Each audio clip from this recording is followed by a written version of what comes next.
United States of America and to the republic for which it stands, one nation, under God, indivisible, with liberty and justice for all. Okay, we've got the meeting minutes from last month up here. See anything? Have any questions on? Did everybody get a chance to review it? I'll make a motion to accept the meeting minutes as written. Second. All in favor? Aye. Aye. All right. Let's see, we have our first public comment. I don't know, is anyone on the Zoom call there, Peggy? Okay. Here, everyone, Janet, thought you might be a public commenter. All right, Don't ask. nobody here, so we'll close public comment and move on to the treasurer's report. I have from my side is, I've just given you all a copy of the proposal for Edmonds, and that just includes the executive orders implementation as well. So, and then obviously the total comes out to 17,350, and that is including the one-time fees of 1,000. Another one-time fee of 2,500, so the annual fee will come out to about 7,800 for the billing. And we still like 15 months out until we can get it. Correct. Did you already commit to them? Have we committed to them? Not yet. So I told them that I'm gonna do the final proposal this evening and the board is happy with it. Just let me know if you can make it or not.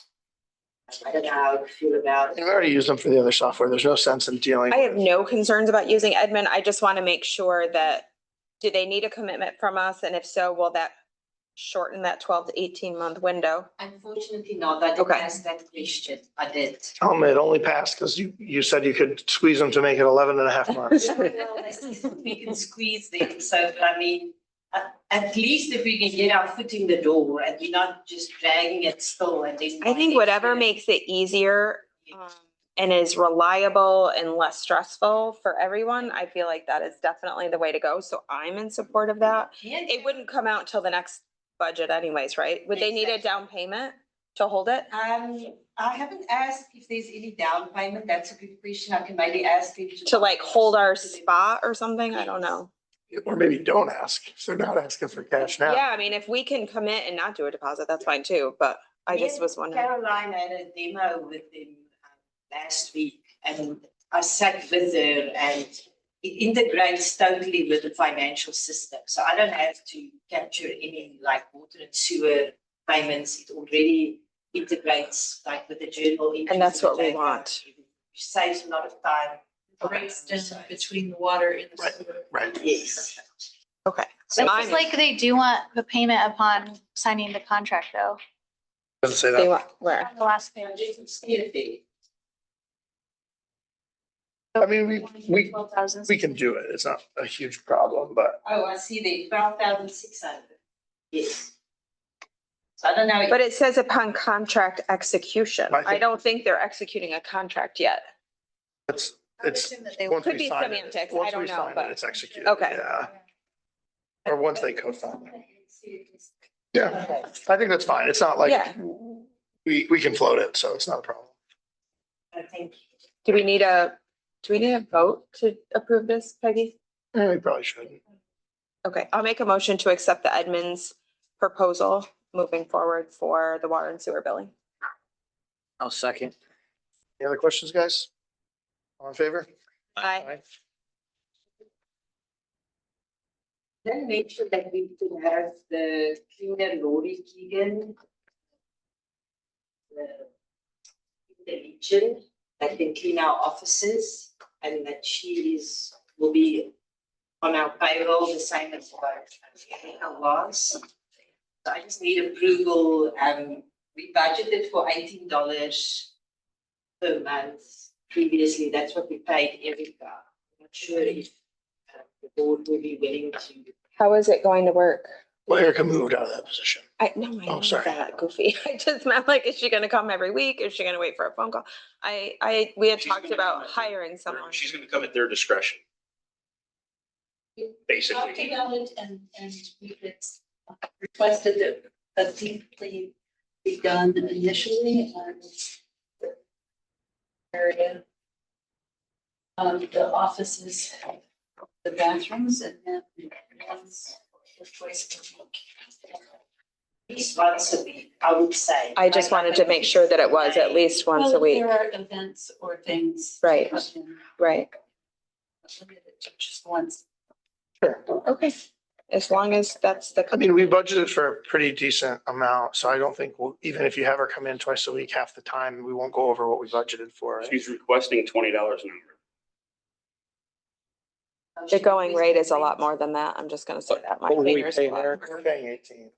18 is kind of our like, where we are for most part-time Yeah. things, but cleaning is. Clean is typically a specialized I thing. will fully vouch for Lori. I have seen the work that she's done with what she's done at the Legion, and it's amazing. Well, we don't even have popcorn here, so should be easier. Exactly. It's the I'm seniors. good with it. What do you guys think? Is it, just this building? Or, Yes. Who's doing the visitor center? It wasn't Erica though, was it? No, but wasn't she out or something? I thought she wasn't doing it because she had something happen. Well, you don't need it. Okay, That's fair. right, correct. They're close. Okay, okay. So we're approving $20 an hour. Did you get that? Okay. Other than that, just the bills, you know. Cool. I'll make a motion to pay the bills. Only 3 of us have seen them, so what do you guys, I'll second. all in favor? Aye. Aye. It's Melanie, Dean and I.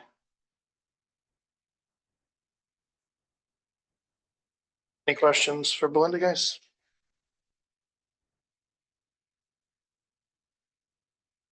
Okay. Go on to department reports and start with Lynn.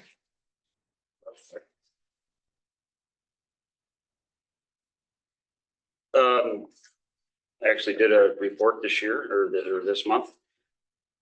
If you had a chance to look at it, please ask me questions if you have any. And actually coming into the building, I thought I heard something about food allowance not being accepted It's only for full-time people. in the past. About once every 2 years, these guys ask for a food allowance and it has been approved. Now, I will say that they kind of took it upon themselves that last year or whatever it was that it was approved last time, they kind of thought that it was an ongoing thing. So they went out and bought boots.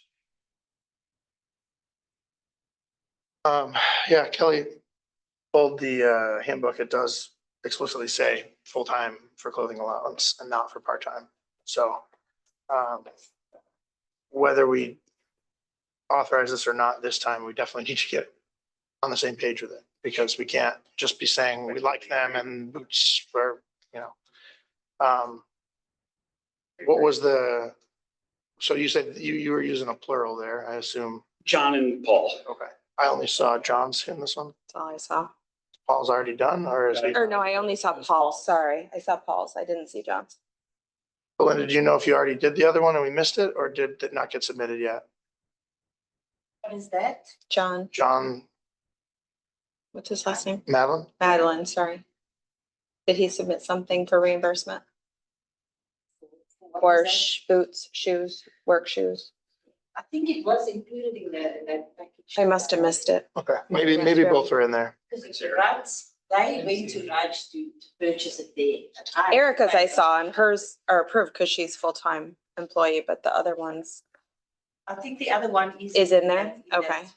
Yeah, so we're gonna, I have to take that one out as well. Mhm. Sorry, I wasn't aware that. it's Yeah. only full time, but I will take note of that for the future. they did try to submit it last year and we said no also. So I guess It's been approved there. I think we. in the 4 years I've been here, I've never approved it. I know I pulled it last year as well. So I don't know if it was before my time. But I do know that our employee handbook says full-time people only. explicitly says it. I mean, unless we're gonna negotiate for part-time people, I don't know.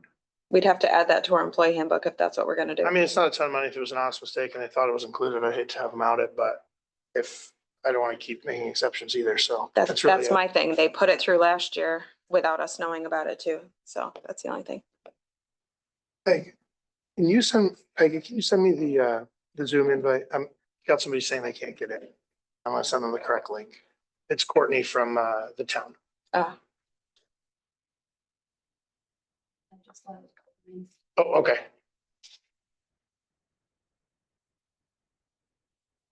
The lobby.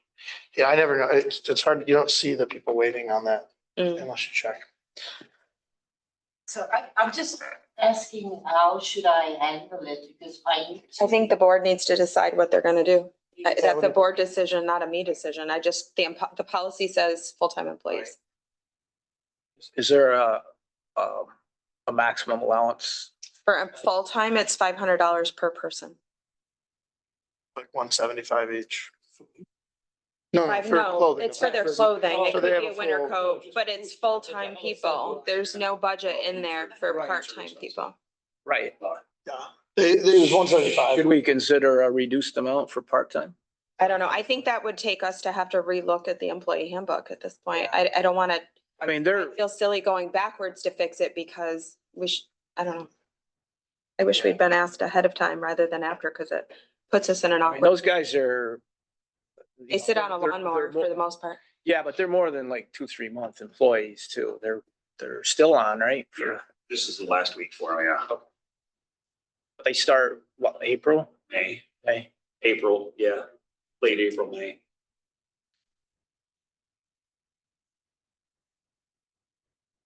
What do you think? I'm fine either way. I'm fine telling them no, and I'm fine if we want to authorize it. Whatever the board wants. Well, if they submitted it already, why don't we, It was well, they bought it at Rudd's and it's, the thing about Rudd's is they didn't pay for it. Right, she's paying Rudd's. I'm paying for Rudd's now, so I don't know. So either they'd have to go in and pay, or they'd have to take the boots back, or we have to pay Rudd's, or Rudd's is out the money and very mad at us. Those are the four options, although obviously some of them are not real options. It was just boots at this. I think, I know, but they're, how many months total did they work? You said April? 6, 7 all right, how about this? Lynn, you tell them we said no, make them sweat it for 15 minutes. And then tell them, actually, we didn't say no, but it's not approved going forward. I have no horse in the race here, so it's whatever the board approves or doesn't approve, I live with it. I just feel like it's a slippery slope if we say yes, and then next year this conversation comes up again, and then you're like, well, you did it last year, so either it needs to be put, if we say yes, it needs to be put in the policy that we're either gonna do it or not gonna do it, because I don't want this conversation to come up every year, and every year it does. Yep. That's my No, only I think concern. that makes, to me, that makes sense. Amend the policy to, They're not getting $500 though. no, They're not a full-time employee. no. I would pay half of what they paid for the boots. Paid $150, they get $75, was it? We can look at the policy after the fact. Right now, we just need to approve whether or not we're gonna do the vote. So, I mean, last year they did the same thing and we ended up getting the money back from them through their paycheck afterward because it was through Rudd's. Oh, that's what I was thinking. Are we not gonna get the money back from the paycheck? I mean, they could do it however they want to do it. They can pay for half of it and, I mean, I don't know. It's up Rather to than the sit board. here and debate it forever, we need to pay Rudd's either way. So let's pay Rudd's. So those bills got to get paid. I mean, if they work for the village for half the year, why don't we give them $250 a year? Cause that's way more than what they paid for on the boots. They Oh, paid, no, but we can say for going forward. So we can say, we'll pay this and make the allowance 200 because they don't work half. They work a little less than half. So that's, That work? Boots and- I'm not committing to that on a part-time person. I'm All not. right, well, we can review that when we do the budget, but for now, why don't we just say we'll cover? 250 going forward, that would be That's boots and or clothing, however they. I think let's address the employee handbook at a different Yeah. time and just Okay. approve this because I'm not sure Sure. I can commit to that. Okay. But Okay. if you're agreeing to pay the bill, then pay the bill. No, we don't. It's in the bills, so. I know, but I made her pull that one out because I didn't see John's. Okay. So I guess the board says put it back in. Yes, and we just need to put it in the minutes saying that we're gonna do this one for 174.99. All as well. Okay. What was the price of the vote? So- In all honesty, this next year might be their last year here. Sure. I won't have to deal with this again anyway. I mean, then in that case, I don't want to change the policy just to Yeah. fit two people that are, I mean, they're a little different only in the fact that they've been here for, unlike John's retired and came back. Yeah. So his is slightly different than someone that you hire to do the flowers. That's what I'm afraid is gonna happen. If we say Yeah, it's part-time people, then the flower person could also get a new pair of boots. Like, that's what I'm nervous about changing the policy for, is for that. Nobody's guarded our finances better than this man that sits right behind me, and he okayed it when he was the mayor. That doesn't mean I have to agree with him. all right. Just saying. Let's go, next on your list, I need to talk about is the turbidity meter. Yes, the turbidity meter, that is a top cost. I'm gonna try to work on bringing that down. Maybe Corey can lead me in a couple of different directions. I mean, the long and short of it is this is necessary, right? It's, yeah, it is necessary. That actually controls the water plant. And is it down or failing? It's failing. It's failing. All right, yeah, I mean, we don't want that. That's, I think, if you're telling us it's a necessary purchase to keep the water flowing, I don't think we have much of a choice, so. Agreed. It is well over our vote on it limit, so I'll make Do a you motion. think the 12,000 would be on the highest end? So if we approved up to 12,000, that would cover it? Okay. That's the extreme side of it. Yeah, I'm not done digging into it yet. You know, there's a couple different companies out there that I could look into, but But in order for her, we could say we could approve up to $12,000. And hopefully it's cheaper than that. But Right. we still have the capital reserve fund, right, for Oh, yeah, equipment? that's it. We don't- I think there's money in the budget anyway, so I It's just not a have to problem figure out from a how budget to perspective. It's word just the for his- approval. But it's on it, you know, that's basically what that was for unexpected. Correct. Yes, yeah. We put money from the water fund in there, so. I'll make a motion to approve up to $12,000 for the purchase of a turbidity meter for the water plant. I know it's a lot, but I appreciate it. I'll second. All in It's favor? necessary. We Aye, have aye. to have it. Necessary. Yeah. All right, this makes sense. That, is there any more questions? I Are talked- you, oh, sorry. I was gonna say, are you switching over? I see that DSL to cellular Yeah, for Dank. I- You I already talked to approved him it? today. It's only one. I thought it was 7. He only needs 1 meter for the tower. So it's gonna be about the same cost as DSL's modem anyway. That's easy. DSL, he's But- not wrong. The DSL is very slow. I don't know why Yeah. we aren't, Well, it why was- we haven't switched over Because to it's cellular. just sending the data from the water. It's like not sending a lot of data. And Okay, it was just already set up at the tower. but if, But okay. yeah, it's the same price. It's no big deal. I talked to him because I thought it was gonna be one for every pump station and it's just the one. Yeah, yeah. we're so it's a fine. one See, time I'm fee. not well versed on this. No, no, but Straight it's- up. DSL is slow. We're paying $50 a month or so for DSL. Okay. We need to pay 60 for a cable modem. It's an immaterial change. Correct. And it's Okay, necessary because Okay. they're not supporting the old one anymore. all right. I called them to see if we could use the internet. It's already at the sites. If we needed 7 or 8 of these, but we only need 1. And so it doesn't make a difference and it can't go over Wi-Fi anyway. So. Okay. But yeah, it's a $10 change. So, Yeah. It'll make our communications that much better. yep. What is the sewer debacle? That's what I was hoping somebody else would ask. Yes. I didn't want to print it out there because it'd be 3 pages, but basically, I'm gonna start off with thank you, Corey, for keeping certain people's feet to the fire. And I'll just say, lawmen had a job over at Madison Barracks. They were supposed to do a job. Well, they didn't do the job that they were supposed to. It doesn't show on the prints that they sidestepped this particular area.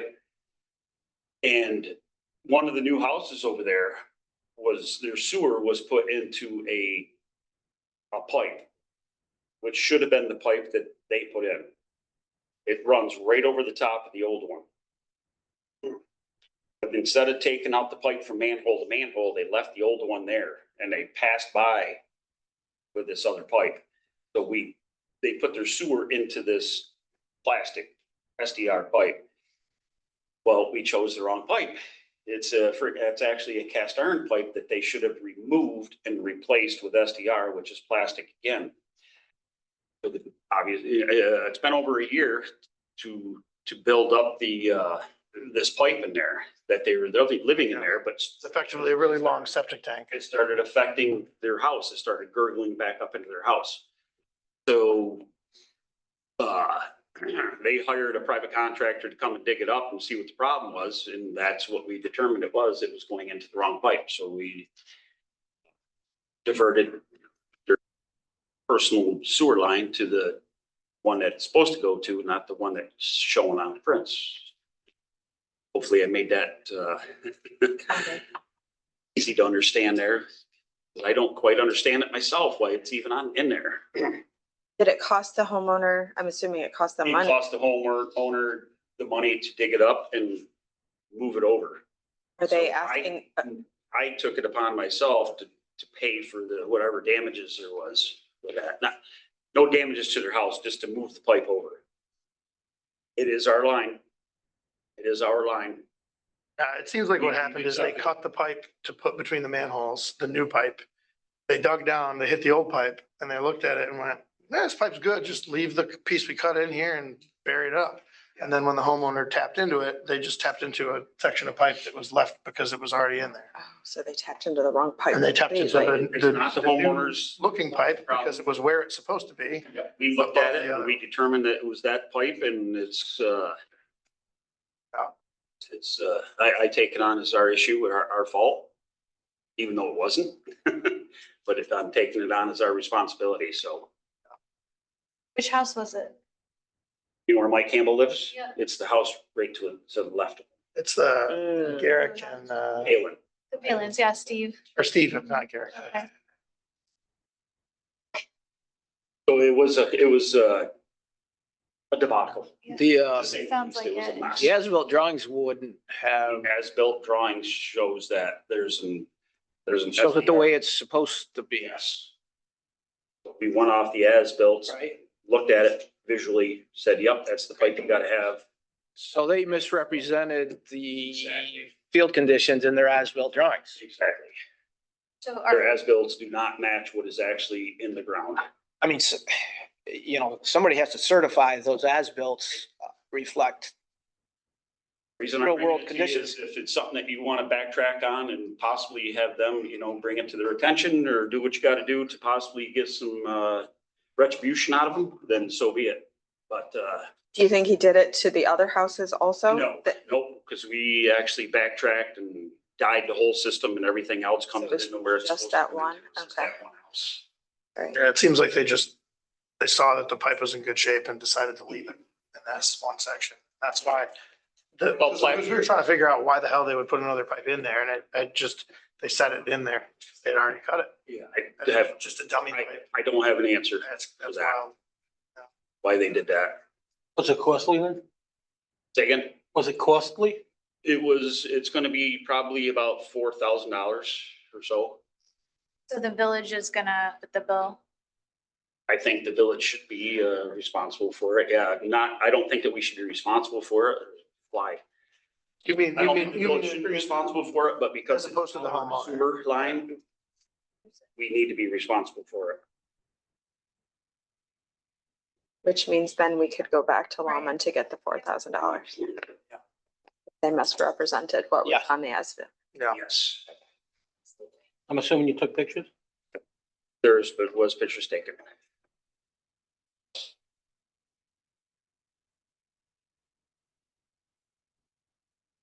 Thank you for making it right for the homeowner. I think that's the right thing. Yeah, it's unfair for them to pay for it.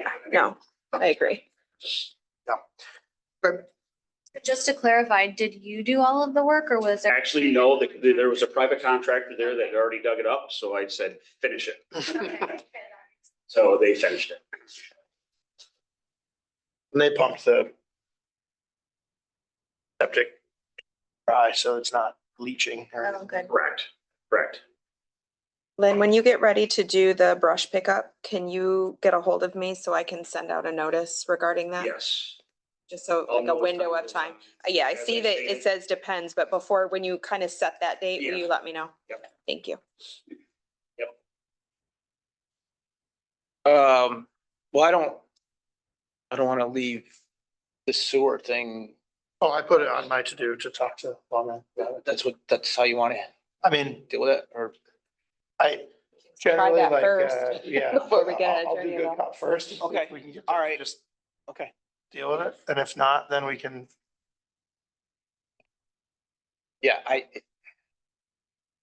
mean, it seems pretty straightforward culpability. They didn't connect the pipe they said they connected and then they, Correct. if they had pulled it out of the ground, we would. well, or wouldn't have made if this mistake, the, or if the as-built had reflected Right. what they actually did, Right. but Yeah. they didn't either. Yep. I mean, this is par for the course over there. Yes, it is, unfortunately. That's why I give Corey kudos for what he does. Okay. Is it good with everybody? I'll just have a conversation and see if we can. Yep. Get it sorted out. Okay. Amicably before we are down about it. Sure. All right. Next up is Officer Gleason. Is he on Zoom? Hey. Yep, I'm here. I sent Peggy my report. Did everybody have a chance to take a look at that? It was slower than last month, obviously, but nothing too exciting. And we're gearing up for Halloweenville.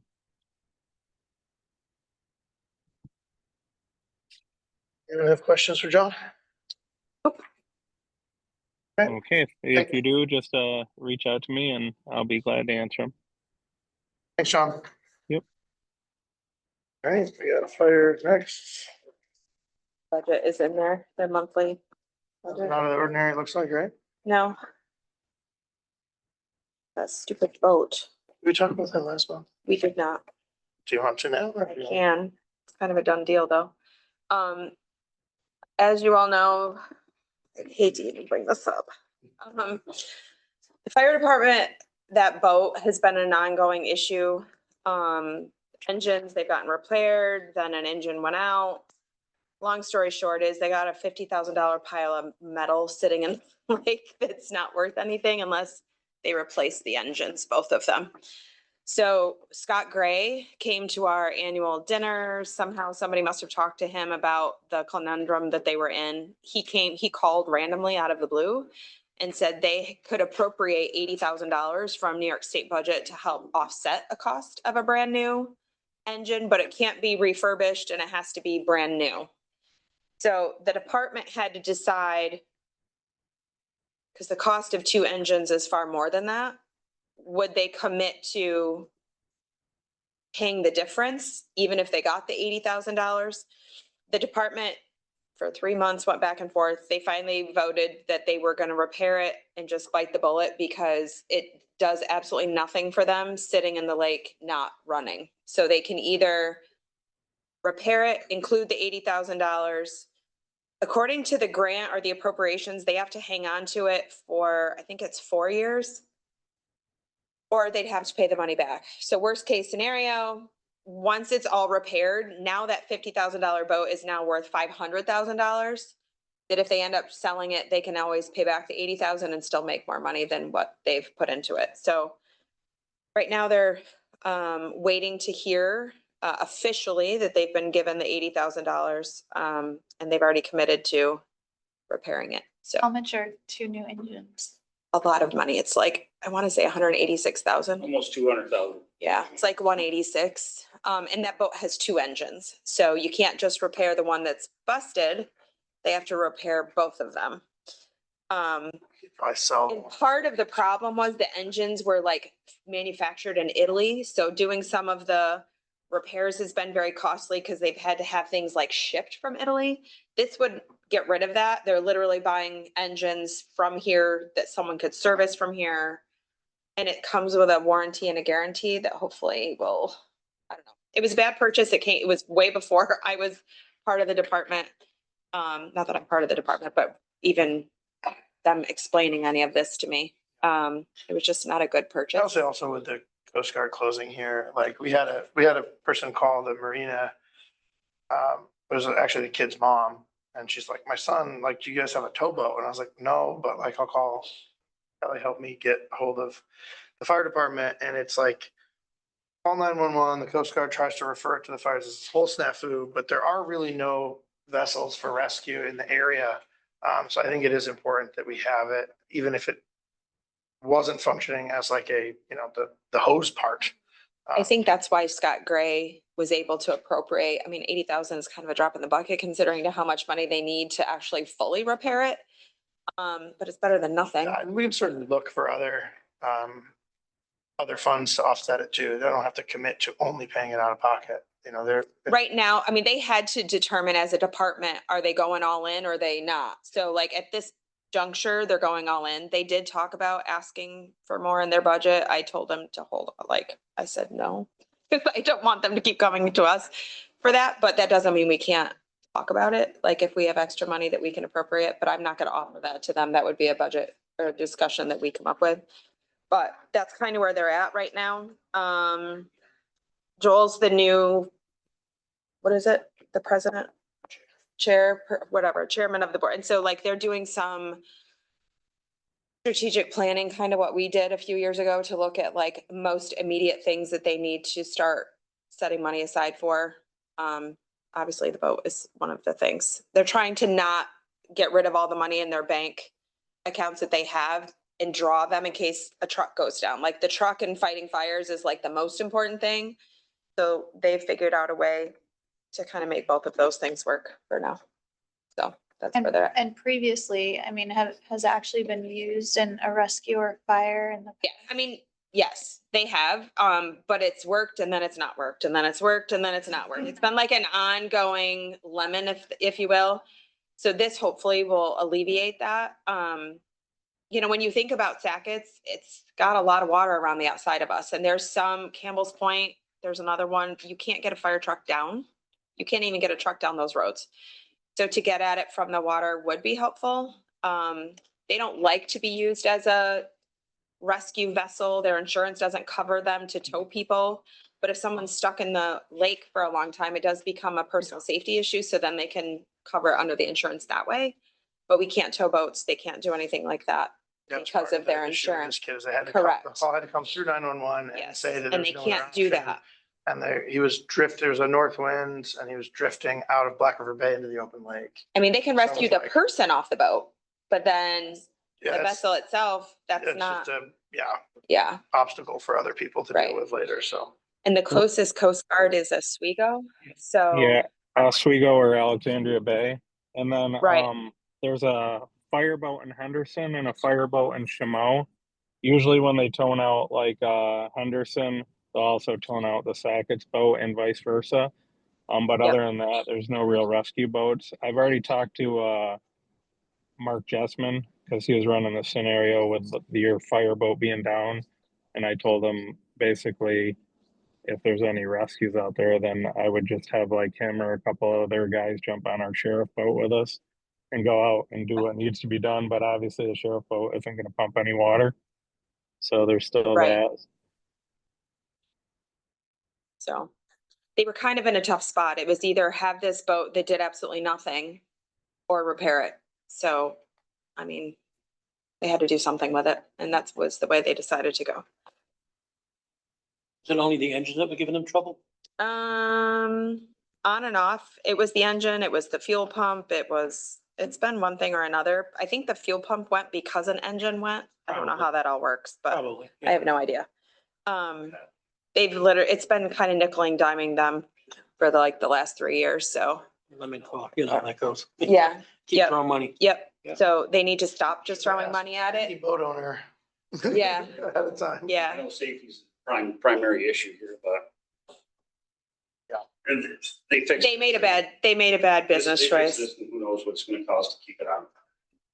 Right. And at that point, if it turns out and they have to sell it, then they have to sell it. But at least it's sellable. Right now, it's not sellable. It's just a piece of metal that's not worth hardly anything. So at least this way, Okay. if they need to, they can sell it. I know you didn't ask for my report, but don't, foul play is coming up too. Hang on. Foul play is November 21st. They're looking for gift card donations if anybody wants to donate gift cards in smaller denominations. So that they can do like $20 in each bag or whatever.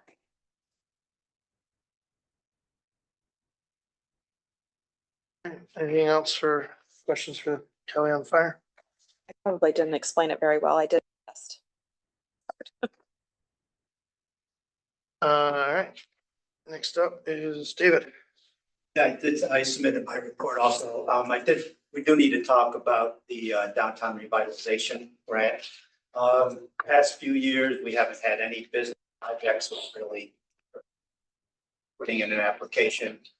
This year, we put out sort of a call to businesses in both on Main Street and Madison Barracks for business projects. So, you know, it's downtown revitalization. So the idea is that we would apply for a grant, either 10 million or a smaller 4.5 million to revitalize and transform our downtown. So the question is, which arguably we have two downtowns, Main Street, obviously, and then Madison Barracks. So I gave you a very summarized list of the projects that we have submitted so far from owners or operators, whatever, businesses in both. A lot of good projects. I think the ones especially from Madison Barracks are more transformative. They involve some of the key buildings over there that haven't been rehabbed yet. The mess hall and the Stone Hospital are the two big obvious ones. So it's really up to the board as to which downtown we should focus on. I didn't include the budget amounts for each project because I don't have the budget amounts yet for each of the projects. But I can tell you that probably from what I've seen so far and what I've heard, if we went with Main Street, we would probably, they're not going to approach $10 million. They're just not going to do many smaller projects. The ones at Madison Barracks will probably easily surpass $10 million. So that's the list. I know it's a very summarized. The Duke grant is due November 7th, so we really need An answer tonight. Yeah, we're kind of in a unique position, I think, especially for sort of a village our size. Not too many villages have. I talked with Dave yesterday. Yeah. Yesterday. My feeling is the last time we applied for this, we did downtown and the barracks. And when I think of what needs to be fixed the most in Sackets Harbor or what are we lacking, I keep going back to the Stone Hospital. And I feel like to get the most out of what we need to have done, I feel like we should really focus on the barracks and really capitalize on the mess hall, the Stone Hospital, and rehab that and get them up in where they need to be able to maintain, I mean, the historical, I just feel like that would be the best sell personally. That's where I feel like we should focus there and not do both and focus on the barracks. That's my thinking. Is the restriction that we cannot do both, or we have a better chance of getting the grant if we focus on? Yeah, we tried both the first time. I think two problems. One is we didn't have any business projects for either parts of our downtown. We tried to paint it all as one downtown. And we were told that that's a real stretch. I contacted the sort of the point of contact for Empire State Development and asked them again, what's the thought on, if we do have business projects for both. He said, problem is it's for downtown and you're going to have to make an additional argument that other communities don't have to make. And that is how and why is that our downtown? Meaning an area encompassing West Main Street, which is a very traditional, conventional downtown. Right. And Madison Barracks, which is less traditional conventional downtown with a residential neighborhood in between. So I think if there was some sort of stretch of more traditional downtown uses, say along General Smith Drive, that would be an easier sell, you know, but we just don't have that. I think we could make an argument. I'm not sure we could make a good enough argument when we're competing with other communities who are not, don't even have to make that argument. So you think that we have a better chance if we focus on the Main Street? Well, I think the two key words are downtown, transform downtown. So personally, I mean, our downtown is, you know, it has been transformed. Not that, you know, all the projects for Main Street are good projects. And I think it would help improve Main Street. Will it transform Main Street? That's a really tough argument to make, I think. If they all made, to me, the one way to transform Main Street would be to make it year round. Another, you know, that these projects would make each of these businesses year round, but they don't really do that. They may be able to expand their business operation, that sort of thing. But to transform it into a real year-round, you know, viable business community, maybe we'll get there somehow, someday. I don't think we're going to do it. Whereas I think if we were able, like Kelly said, if we were able to rehab Mess Hall, Stone Hospital, you know, theater, there's another building. It used to be the Hospitality Center for JCC. Seaway Trail was in there years ago. There is some food sort of production businesses there. Sure, And they already had plans to upgrade to allow for more of that. The theater building, you know, I think that's the way that we would transform. And of course, to me, that would also benefit the Main Street also, but. Do we just argue that our downtowns are geographically separated but connected to the Seaway Trail? Well, that's right. We did that, right? So we did once and they said like, this is a little, and my argument was it's less than a half of a square mile of area. Even when you count the houses in between. Yeah. But they said it's discontiguous and they didn't like it. Just Well, looking at like the money that they gave to Potsdam and I'm looking like transformational is the word that keeps coming up. And the projects that are proposed for Main Street, to me, aren't transformational. To me, the Stone Hospital needs the most work. That would be a huge transformation to get that building. Same, yes, agreed. I feel like that would be a very large transformation if we were able to make both of those, even if we just did those two and did them. I mean, if we were up against other communities making the same argument or having to make the same argument, I think we can make an argument. The question is, will it be a good enough argument? You know, it's very competitive, you know. Obviously, everyone wants $10 million to. Yeah. But can we make a good enough argument to overcome a good application from another town that doesn't have to do that? You know, they have a more. I know Adams is going for it this year. That's the only one I've heard so far. But Their downtown needs to be transformed. Just saying. Besides those few buildings from Madison Barracks, we're kind of Yes. say this too loud, but we're kind of a victim of our own success. You know, it's taken 30, 40 years, but we are one of the communities and we're recognized statewide for how we have transformed our downtown and, you know, over the last 30, 40 years.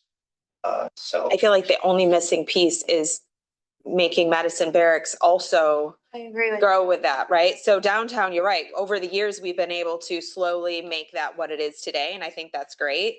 But what we've left behind is those things in the so much Madison Barracks that could, potential. yes. And so much history that could just. Yes, and I feel like maybe that could be the draw where they're like, oh, yeah. and not to get real sort of I don't know, not personal, but you know, the business, one's a potential owner of the Stone Hospital, the other is the owner of the Mess Hall. Mhm. You know, I think, you know, we could put in a really good application and still not get it. Right.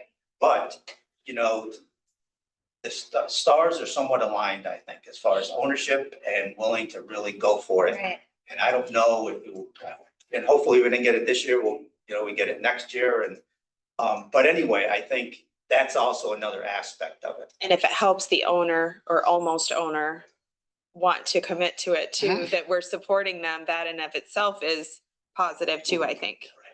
So. Dave, is there any precedent for a community getting a grant that was for a non-traditional Main Street scenario? One application I saw, and I should, it's been a couple of years. And well, they had been awarded before we applied the first time, so which was 2022. There was a community in the Catskills that I don't think had a downtown at all. It was a small, and I think it was kind of, how to put it, kind of an upscale, a small community, but kind of upscale, a lot of artists and that sort of thing. And when I looked at their application and their map, I'm trying to think of a community up here that would be similar. They had very little downtown at all. Did they get approved? They were awarded, yeah. Huh. And I don't. Maybe it's because they didn't have any downtown. Maybe that's what they need. Well, and we compete by region, okay, so, so maybe, so it's all a matter of who you're competing with, in our region, or that region, so, and I don't know if they had sort of political clout or something. I'm trying to think of a community that, I don't know, I'm trying to think of something that would, even like the Paulville has somewhat of a downtown, Yeah, I mean, the only ones I'm familiar with going back through the years are like Rome, Watertown, Potsdam, and those were all your traditional. Yeah, and bigger, obviously bigger. Things. My concern is that we would be throwing another hurdle out there, self-imposed. That's what I'm wondering if there's. When you talked to Steve Hunt the first time, he said one or the other would have been better. And I don't remember. I only talked to him briefly. Did he lean towards like Main Street being a stronger? I don't think. Well, I think,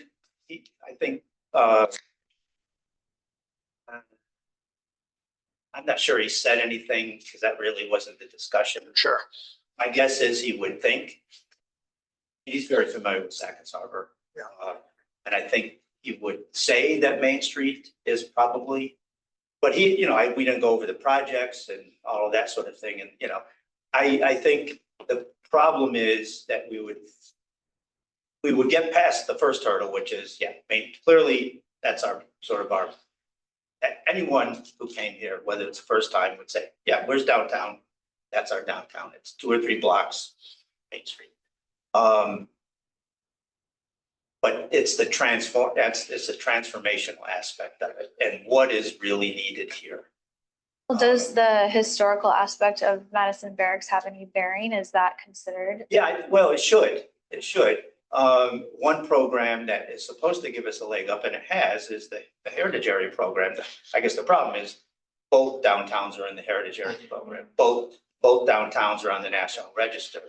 But that's one of the big arguments we're going to make is it's economic development, which is really what this is about, but it's also historic preservation. And that's how Sackett's Harbor has sold itself. A lot of the grants we got, which ended up being economic development, the bank building is the one. That was a historic preservation grant, but fixing up that building, it's a prominent building on our most prominent corner. It's been operated as a bank since it was rehabbed. To me, that's economic development, but the building's also been preserved. Those are historic preservation grants, not economic development grants. I don't know, did I answer? Yes, you did. Thank you.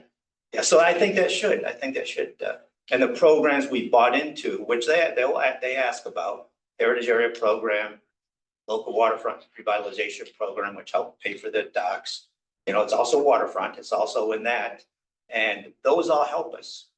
For these, they should help us for these. We're the only heritage area in the North Country, so that should give us a little bit of a leg up.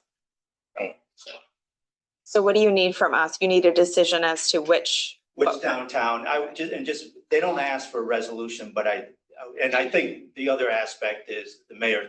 Yeah, I need to do my shtick. So I've just been quieter than normal, if you haven't noticed. So the situation here with DRI, from my perspective, is I have been under the assumption that I couldn't participate. So I never submitted any of my businesses as a proposal. Dave said this year he had explicitly asked about it, and they said there's no stipulation about elected officials being involved in a project if they have a project that makes sense. However, that necessarily means I can't be involved on the village side.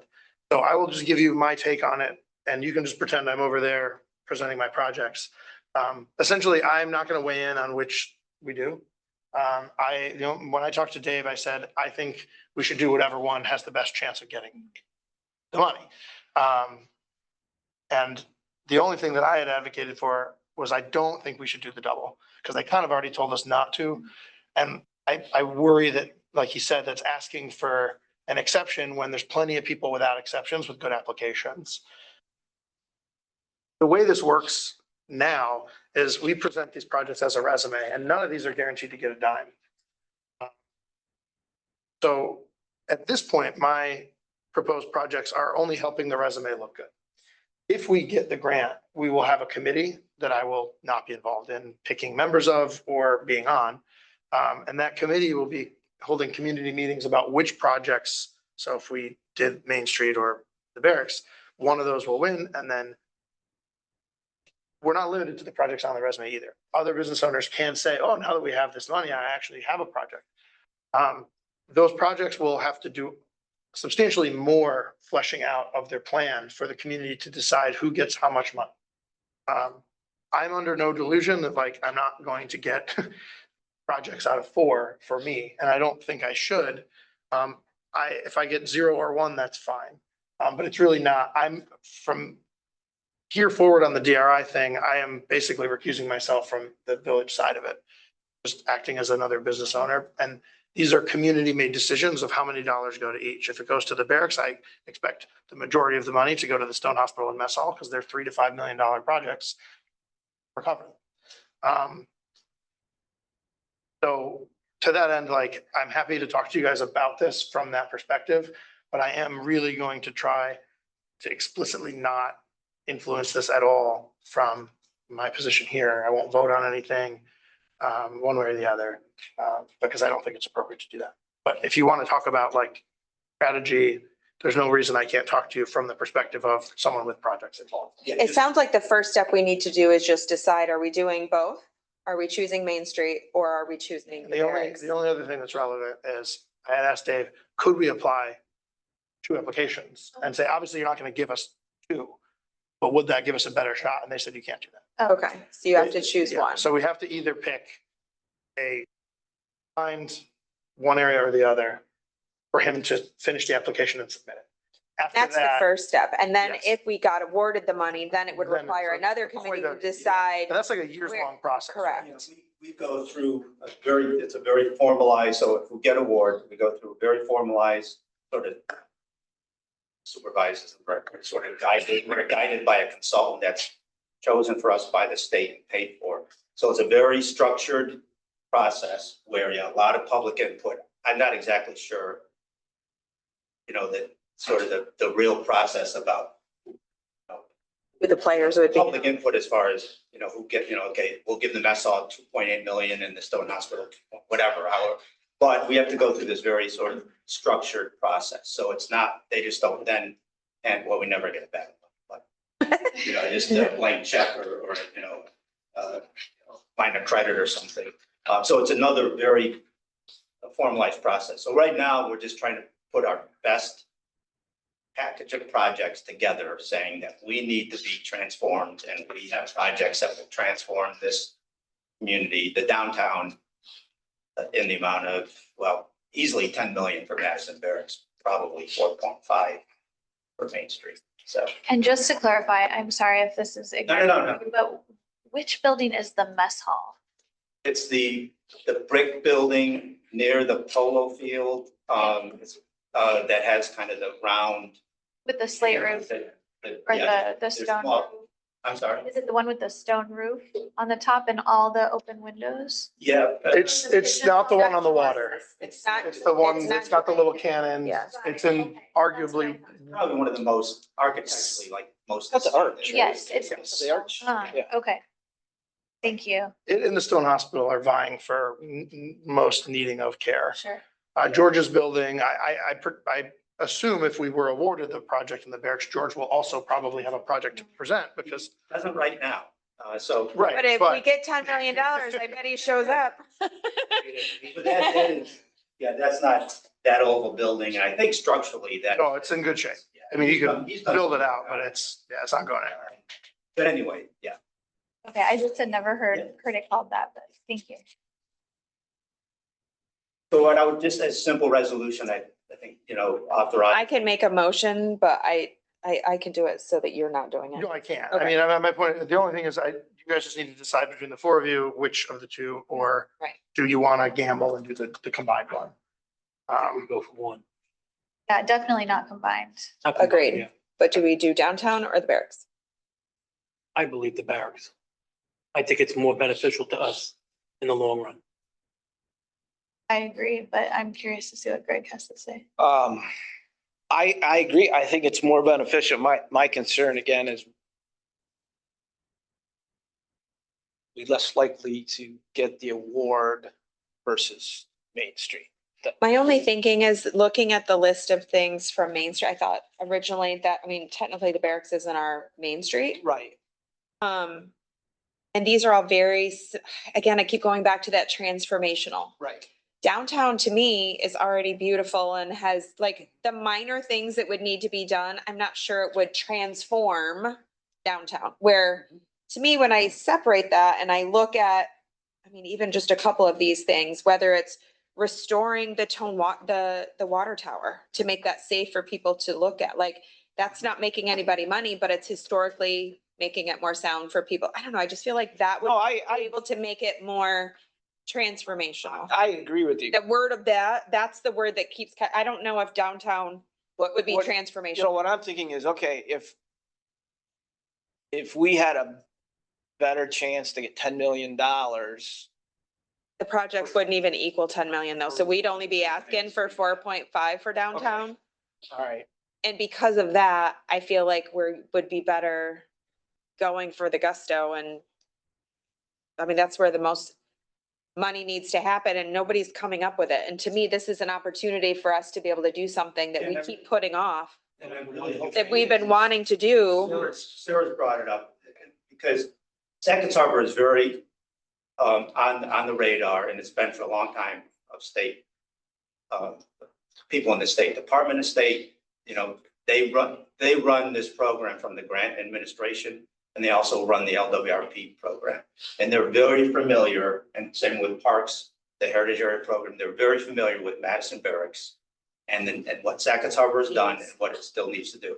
I'm not saying it's gonna put us over the finish line, but I'm hoping that that's what really kind of makes the difference when they're saying, okay, Adams, or you name the other North Country town. Only one gets it, right? Now is the time, I think, for especially those two buildings. Yeah. The next couple of years are critical. And if it doesn't happen, I don't think about what could happen to those buildings. Something isn't done in the. And that's another reason why I kind of feel like, those buildings are in such disrepair that if we don't do something, I mean, it's. we're running out of time with them. So this is kind of like in my view, our last ditch effort to try to get it. Kind of a desperate. Yeah. We don't need to be transformed. It's a desperate need. Maybe the need of itself will kind of help elevate the application. I Yeah, don't know. that's what I'm.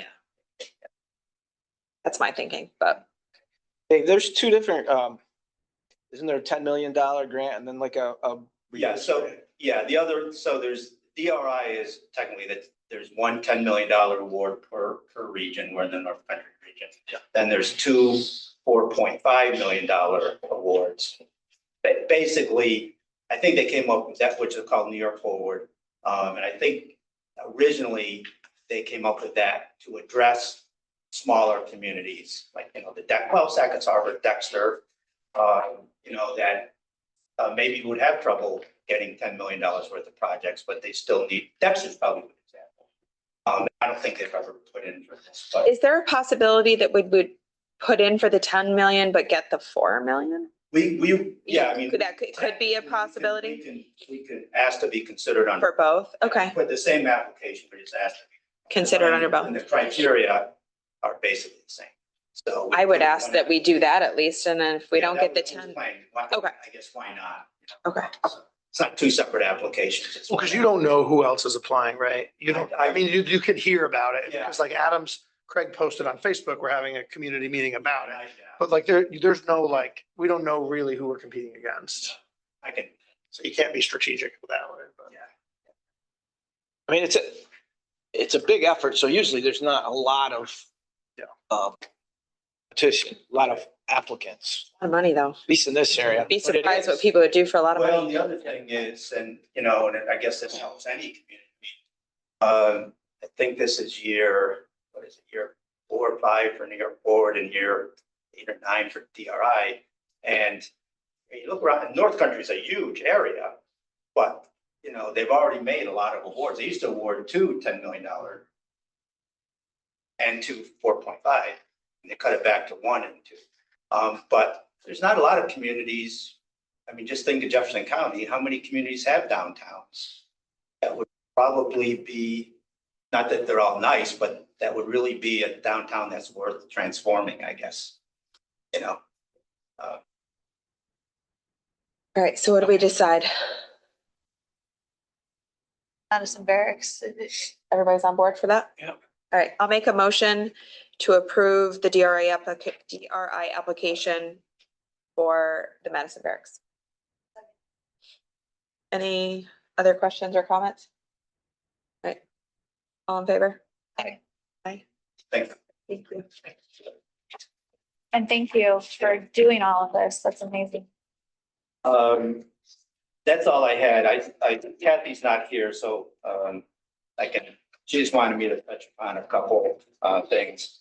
The visitor center just closed for this evening. They're involved in Halloweenville and they're going to be used for that. The porch contractor is due to start right after Halloweenville, which is October 25th, so that following week. And there's a cemetery tour, which Historical Society, the Battlefield Alliance, the Visitor Center is all sort of cooperatively doing that. And that's this Saturday. Touring both, and they work with both cemeteries. So anyway, and I did want to compliment Lynn and DPW and, but most of all, our partner unit, 41st Engineer Battalion at Fort Drum. Once again, I think this is the 3rd or 4th time now. They've done a cleanup of the military cemetery. They sent this year like 40 some people and did a lot of work. The work they do over there is just phenomenal. And the DPW over there too. So You did that, Dave. well, so Right there. a lot of free labor.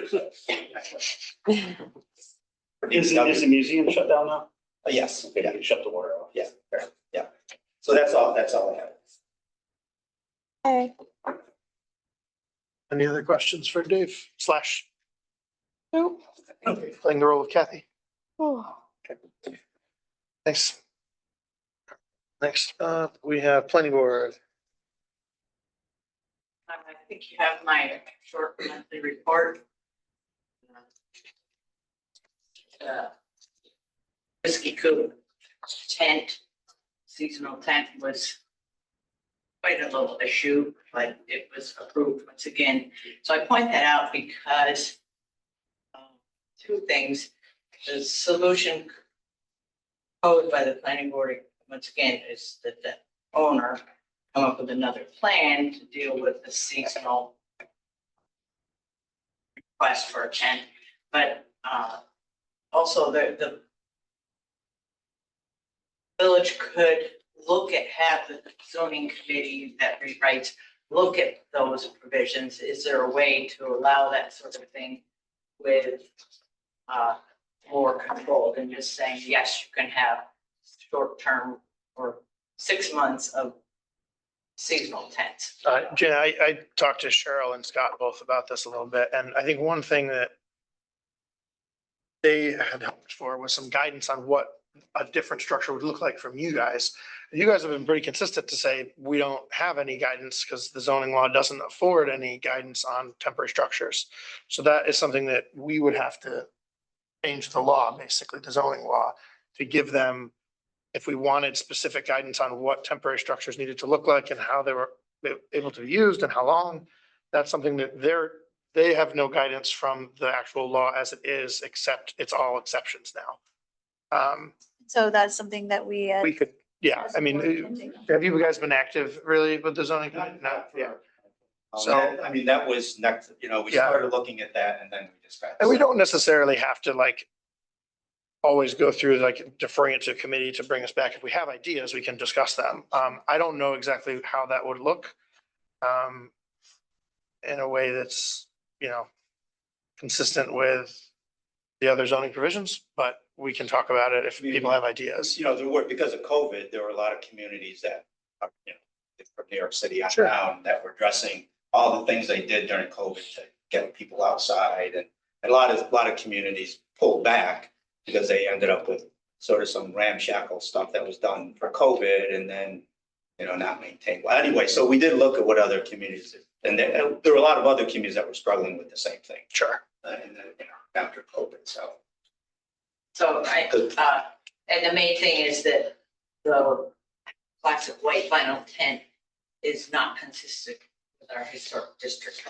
Yeah, I mean, from their perspective, they're like, do we buy a tent that's got like gingerbread house painted on the side, but still vinyl? And then they don't like that either, and we've wasted the money, or do we? So that's the issue, is like, they obviously don't want to do that. And it's like, if we have an idea of what would be sufficient, right? I've got some photos of outdoor dining in Chicago that's basically 2x4s and plexiglass, and it looks a little more, but I don't know if looks better or worse depending on how you feel, because it kind of feels permanent. And if you think it's permanent, it looks kind of janky. Whereas the tent is very clearly temporary. It seems that we want to get something in place because we certainly don't want to close down one of our few year-round restaurants. That's why Temporary tent. Yeah, and they've maintained, it's not like they they maintained it well, They dress it up. and that sort of thing. So what they did was not necessarily on a temporary basis. Okay, so this question, does that fit? Does that fit? Yeah. So we got to find out what. Yeah, I talked to them and Janet a few times about this because I'm trying to figure out, like, everyone seems frustrated and I didn't understand what the problem was. And I think it boils down to, you guys are supposed to follow a law that is vague on a point that they are trying to be reasonable about, but you don't have a great backstop to point at and say, this is why we're doing this. You've made exceptions a few years in a row, but we probably need to handle that at our board level to decide how we want it to be going forward. year we dug into it and checked into fire code issues, found provisions other communities use involving flammable materials like the hay bales and the heating lamps and fresh air ventilation and that sort of stuff. But again, it's the planning board, that's not our job. I was just gonna say that. I feel like Yeah. that's the business owner's job to make sure that they're in compliance with that kind of stuff. Yeah. And if we said it was okay for that business and then somebody else came along this summer, had some other request, then we're in another awkward position of.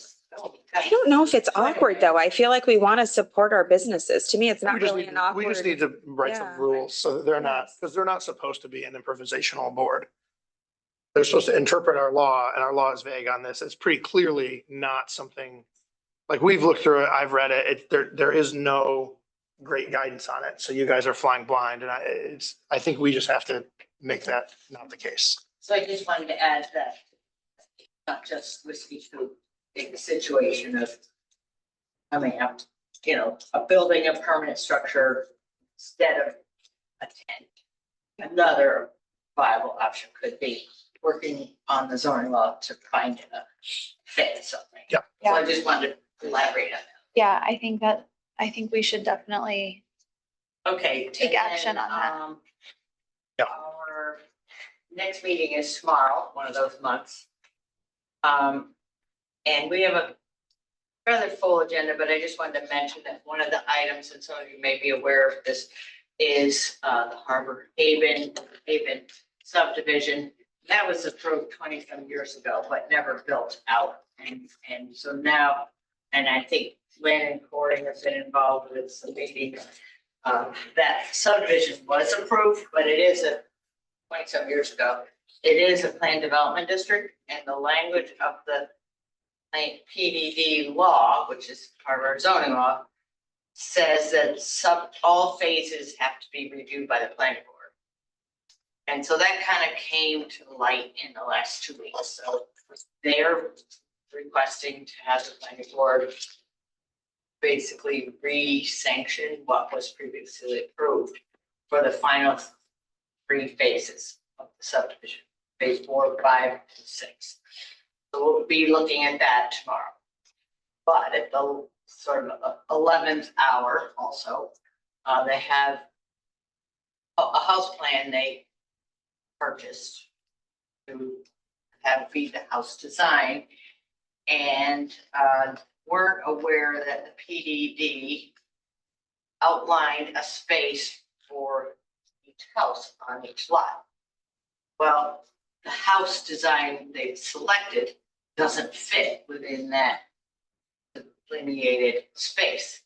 So picture a big rectangle because they're longer, narrow lots, and then a smaller rectangle within that where the house would be. And there is one house on, I guess it's Sunnyside Drive. I believe it was the second house built there, second or third. That is longer, narrow, and it has a driveway on the left side, and it's very close related to the only 2-story in that initial subdivision. So that's the way they were all gonna look, long, narrow houses with driveways quite close to the adjacent property.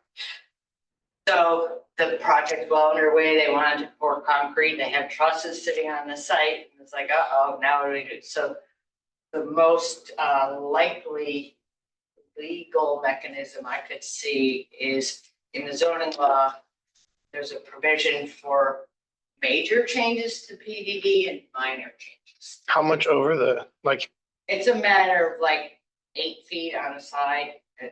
One side was going to be, was going to be 5 feet from the property line, and the other was going to be 15 feet. Well, the house they ordered for the plans are like 44 feet, and there's just no way it will fit on that rectangle. So, is it a 50-foot lot? So it's 3 and 3 is what they're looking at?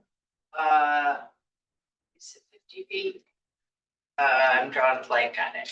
I think it's 50. I think so. Yeah. So, so it can't fit. So anyway, there's a provision for minor changes to PDDs and major changes. There's maybe 4 or 5 of them. Change in density, change in number of units, things that would be a bigger deal. And that decision would rest with them. A minor change is allowed through site plan review through the planning board. So I suggested they ask for that, the planning board, as well as their subdivision review of the final 3 stages, as well as a site plan for the houses. So there's 3 things. One is kind of not a big deal because it was already approved 20-some years ago, and I think everybody in the board would like to see that finally taken care of and built out. And the design is what the guy bought. He thought that was fine, you know, it was approved with health department. So Jenna, if you guys decide that it is an unapproved or not sufficiently minor change, would then it fall back to us next month to review it as a major Right. change Right. and then go back? Okay. But I really don't think that's necessary, that's my opinion, and I'm only one person, I'm fine. Right. But I really think that if you look at the language of the zoning law, what's identified as a major change in the PDD and a minor change, And there's even a clause of some, the final one is minor is like, and any other provision subject to zoning officer review. Got it. For that zoning district. Well, that zoning district is village residential. And if somebody buys a lot and they say, I want to build a house, they take their plan to Jim Corbett. He makes sure it meets side yard setbacks and everything and grants approval. So it's sort of like that, and it identifies things like side yard setbacks that he would be able to approve. So I was trying to save them another step. So I just wanted to keep you informed on Harbor Haven. And I guess just the last thing, and kind of in line with the conversation about the as-built drawings, one of the things I think, and I haven't been involved with all this since it started. It's been Alex and DPW and Corey probably, so I kind of came in at the very last minute. There's a box somewhere with all the 20-some years ago documents. I think the village should ask for a full set of all the current plans and have one for DPW and have one for the file. Because right now, we don't really have one. It's just us. It's in the visitor center attic. What's that? It's in the visitor center attic somewhere. Well, there is a box less. Oh, they moved it. It's been moving around. It was on the corner floor in there last. But so I just wanted you to know that. And then I guess the last thing, and I'm sorry I'm taking so long, but I had a conversation with Dave Burton today, and Corey was on the phone. I think he was calling, anticipating your conversations about. Thank you.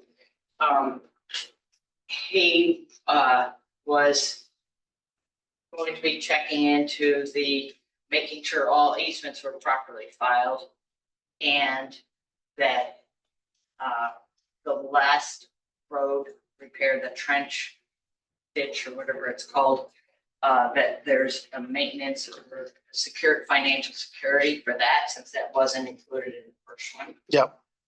So we have that. They brought it in. And he hadn't seen any of that. Yeah, it just got here. So, and then the last thing, and I've been concerned about this all along, is there were so many changes as it went through the final stages of a line here or there. And I think there was something with stormwater or water that, a line was being put in and then they found it was smaller and encased in a different size pipe. So there were some things that were sort of surprises along the way, and then changes had to be made. I think it's really important that village get a full set of what's really there. And then I hadn't heard what Lynn said, but that's exactly what I was concerned about, because you're gonna have new homes, high value homes, and if something goes wrong and you send somebody to dig and figure it out, and the plan says, oh, it's a 6-inch line over here, and it's not. So I just think, take the time. It's been more than a year since it was approved, to make sure you really get what you bought. Yeah, I mean, part of the problem is there's no way to verify every one of those details at this point. No, but there have So been that's hard. changes. Yeah. There have been changes, Um, and I don't know that the Erdman Anthony ever made the changes Okay. on their drawing. That's what I'm saying. You should Yeah. get Corey to look at, and Lynn to look at, Make sure the as-built are. see if they're really up to date. That's my question. Yeah, I mean, while we're on the subject, I'll just dive into what I talked to Dave afterwards. Corey had approved the as-built for the French drain. And we had, I know it's been a long time since we had this discussion because they took forever to do it. But we did have a few meetings where we were very clear. This is the list. I think Greg had it written down and we checked every single thing off except the drainage. And I don't want to go back on that and say, now that the drainage is done, we have a new list of new shit to worry about and push the ball down. Now, that was before Lynn had to pipe full of sewage because they didn't account for things. So I think what Dave and I had talked about was getting approval from the board today for me to sign the conveyance once Dave has signed off on all of the easement documents so that we're not waiting for next month's meeting to actually do that. If you guys want to add some stipulations about getting a full set of drawings of as-built, I think that makes sense. You know, we can also talk about the fact that they have an issue that we had to incur costs to fix before we address it. I don't think that's unreasonable, but I do just want to remind everyone that we did at the time say, this is the last item to check off, and once this is done, we will be done. As long as it's right. Correct. Yeah. Well, and that's why there's a Yeah. maintenance bond on the channel drain, and and Corey has got eyes on it when they were installing it. He saw the as-built, and there's a $70,000 maintenance bond on that piece. Dave brought up, he's like, oh, do we want them to have a maintenance bond on the entire property? And we originally had said not, because everything else has been in for far longer than the year they would have warrantied. I mean, in theory, you could say, no, we want it for everything, but we did ask them for a specific amount bond and they brought it here. So I don't think we need to get an additional year on the streetlights that have been there for 2 years or a year and a half, and the road that's been there for years. But yeah, it's not a great timing for the problem. But it's a Debacle, I should separate call it. problem though, right? So that's the only thing I'm thinking. Well, it is in That that issue development, is and the separate. conveyance is from all, like, we are also It's not conveying the separate. water, the sewer, we've already done that. But it's not over until we convey the road.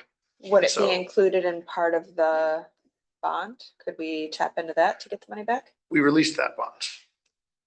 Because it was otherwise sufficient. Now, if they had done the road on time and this house gets built now, like, had everything gone through when they first did it, and there were no water issues, that bond would have expired, the maintenance bond would have expired as well. So I don't think this is a function of the way we've done it. It's just they didn't build the house soon enough for us to catch this error. So. What do you think, At the guys? very Do you need to- least, I think we need a copy of the drawings. At the very Yeah. least, that would be. Yeah, we generated that list in good faith. We did. We said, okay, you're down to the drainage issue, and once you fix that. Yep. That's it. So I think we've gotta abide by that. But the sewer issue is, Yeah, it's a pretty it's- material it's- change. it's separate, and Oh, I don't think we can hold the rest hostage with that. I think they're, They're two separate, separate, although they're but- not separate, if that makes sense. yeah. Yeah. Right.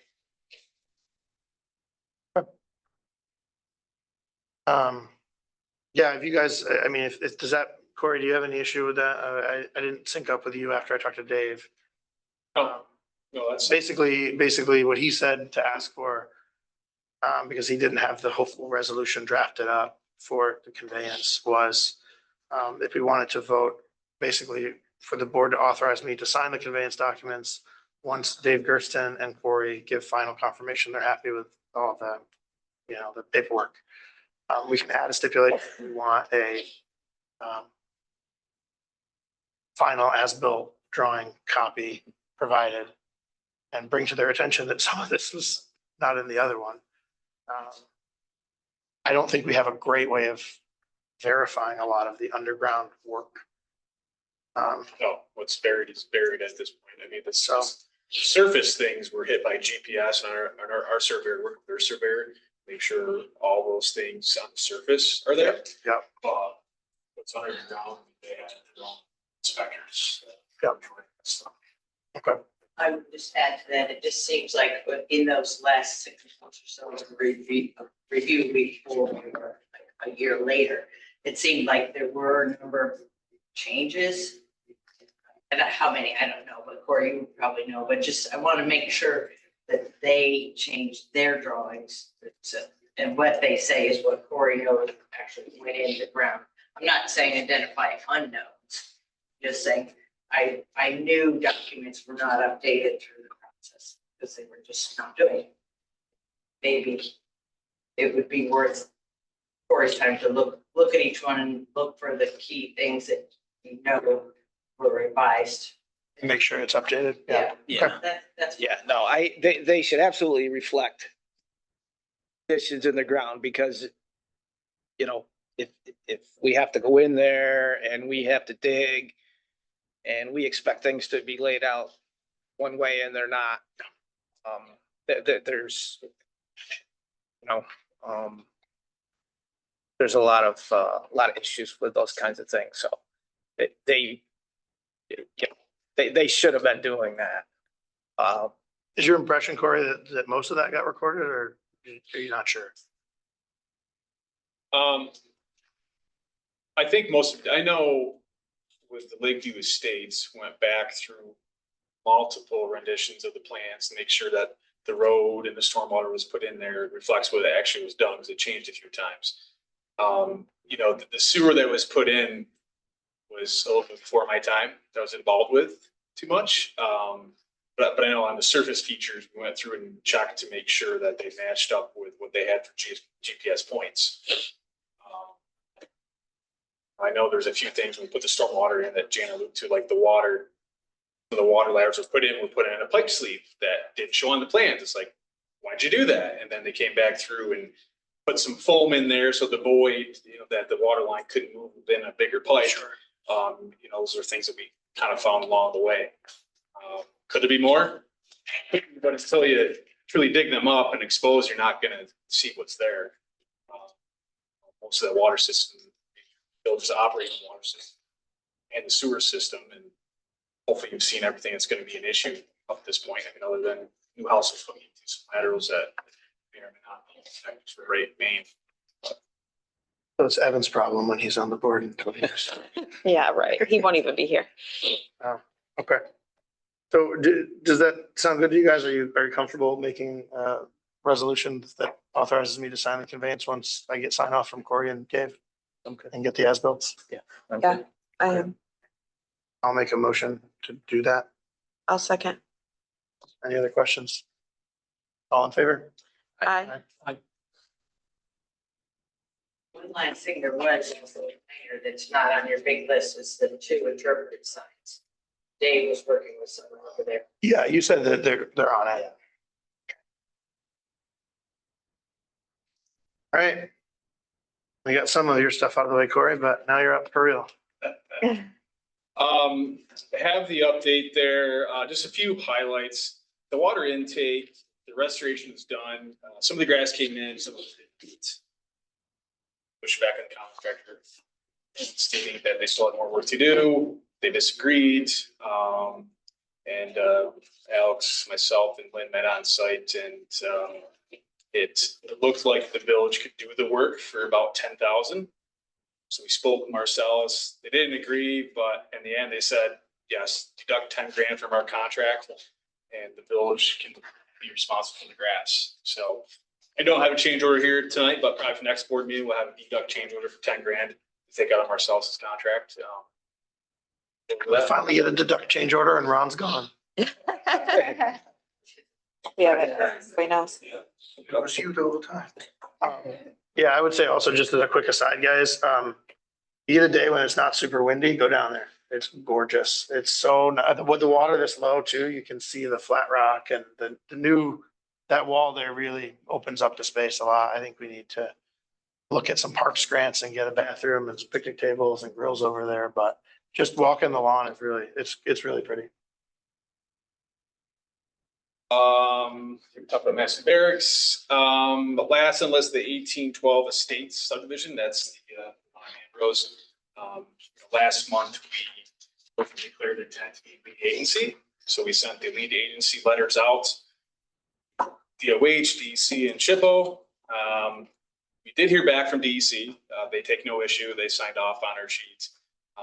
They did put a letter next to it that says, hey, there's wetlands. Some of the lots could be impacted by the 100-foot buffer.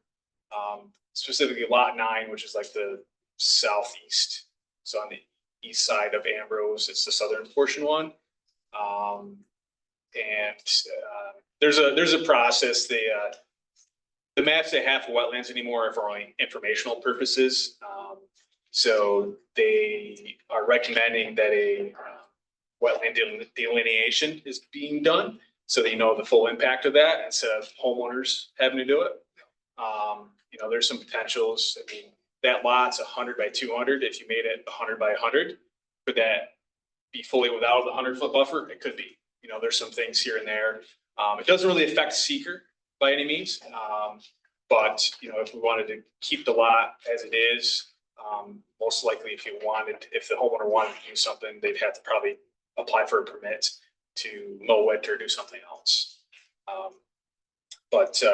Yeah, other than that, Is there any provision stopping us from just, I mean, on the drawing you showed, Eric and I, there was a corner cut out, right? Can we just draw that shape? Is there anything saying our lot shape has to be rectangular? We might just do that and lose that corner and say this lot is $5,000 off or whatever. I mean, maybe not because it's on the end, so it's got a better view. yeah, any of those If we things have can to be do done. that, yeah. Yeah.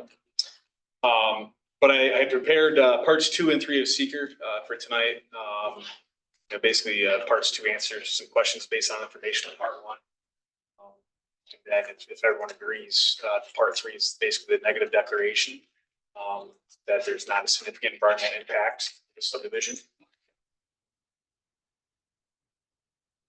That later, Alex. No, we can go through it now. I mean, I've looked through it. There isn't any, there's really nothing with any major or moderate to large impact.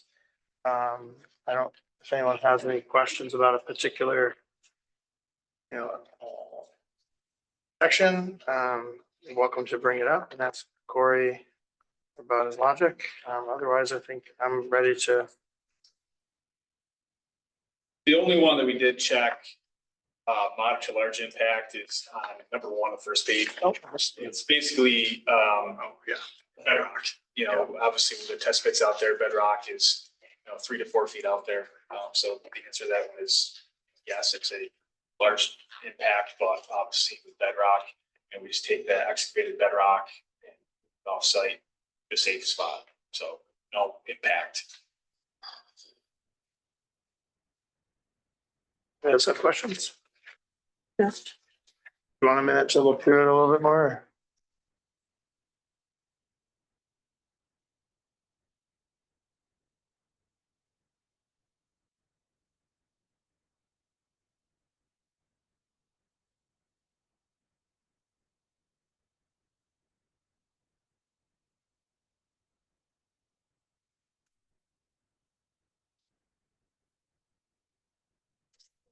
It looks like that's the only one, Corey, that was moderate. That's the only one checked, moderate to large impact, yes.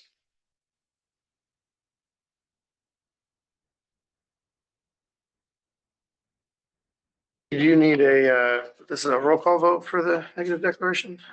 It isn't? Okay.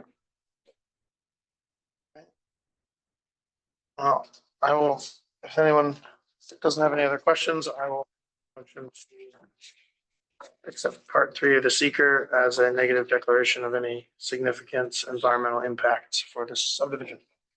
I will second that. All in favor? Aye. Aye. We sign that part 3 as well, Alex. I already got it signed right here. Thank you. Dan's copy. All right, then I have, is this a copy or the original in mine, the maintenance bond here? I don't have to worry about losing it. Okay, anything else, Corey, on your end? No, I think that's. Cool. All right. Peggy, you're up next. Nothing to report. We're still trying to resolve the program issues that are going on. But it's been is concerned. Will the next water bill go out at the anticipated time? December, oh. We got it. Okay. Barring any new, yes, It is not. Franken billing will survive for now. 15 months is annoying, so hopefully we can get it. But we'll- Wish we could fast forward this, yeah. Any questions for Peg, guys? All right, for community orgs, do we have anyone on Zoom?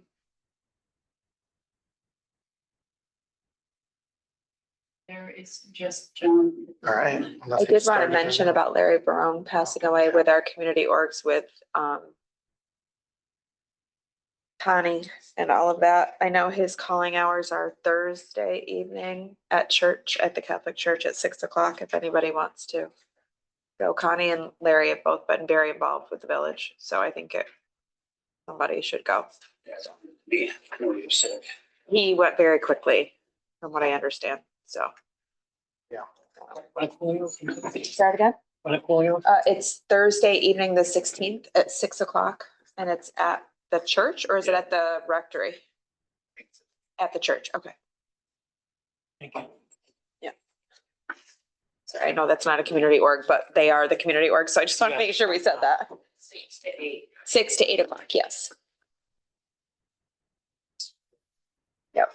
You got anything from the society? Nope. All right, let's move on to board reports. I got most of my stuff out of the way already. I have a couple other notes that I need to pull up because I can't remember. I answered it.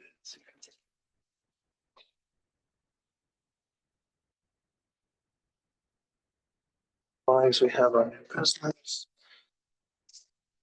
Update for you on the door access stuff. I am just finalizing my cart, trying to make sure I buy as much value as I can for the dollars that we allocated for the security access without, gambling that I get the type of door wrong, but Okay. I'm getting pretty close to the 7,000. I have to look up the exact number and then we'll purchase that equipment and Lynn and I can start install a couple and make sure you guys know how to do it. And then you can take your time putting the rest in whenever, it's not an urgent thing. We're just gonna start in this building, right? You can do some if you want, or we can hire somebody to do it. Yeah. It's pretty easy. Okay. Look at you. So we're only talking like 8 doors. Yeah, it doesn't matter. Okay. You know our workload right now, you have no clue where our work is. All right. We'll figure it out. There's people in town who can do it.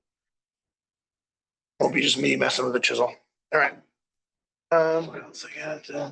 Website. So, I mentioned to the board, so you guys are all familiar, but, there's like a .gov, which is annoying to try and figure out how to type into a web browser, but they're the people that control .gov websites. And there are some rules. I tried to get us sackets.gov. They said technically it has to be the full name of the municipality and it can only be unique if it's unique. So for example, there are 27 Jefferson counties, and so all of them have to have Jefferson County NY. There are, probably not a surprise to any of you, no other Sackett's Harbors in the country. And it is a constant annoyance to everyone who has to type emails and remember our website to do sacketsharbor-ny.gov. Correct. They have authorized us to change to sacketsharbor.gov. It'll give us at least a year, and as long as there's some progress, which I'm not worried about, they'll give us another year extension where the old site and the old emails forward to our current one or the new one and reply to the person saying, hey, update your bookmark, update your email. We've dropped the -ny. I got, basically the okays from people on the board to make sure they thought it was worth doing.